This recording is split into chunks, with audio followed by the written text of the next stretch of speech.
ওই এক ভাই ছিল আমার। তুলসীতলায় রোজ সন্ধ্যেবেলায় কত প্রণাম করি। বলি, ঠাকুর, এক বিমলকে তো পায়ে টেনে নিয়েছ, আর এক বিমলকে যদি দিলে তো এর মঙ্গল করো, একে আমার কাছে রাখো। চোখের জলে বৌদিদির গলা আড়ষ্ট হয়ে গেল। আমি কিছু বললুম না। বলবো কি?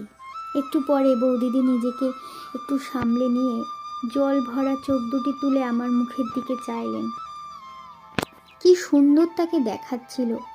কালো চোখ দুটি ছলছল করছে, টানা ভ্রু যেন আরও নেমে এসেছে, চিবুকের ভাঁজটি আরও পরিস্ফুট, যেন কোনো নিপুণ প্রতিমাকারক সরু বাঁশের চেঁচারি দিয়ে কেটে তৈরি করেছে।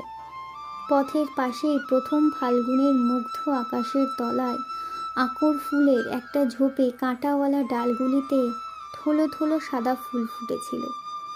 মনের ফাঁকে ফাঁকে নেশা জমিয়ে আনে এমনি তার মিষ্টি গন্ধ।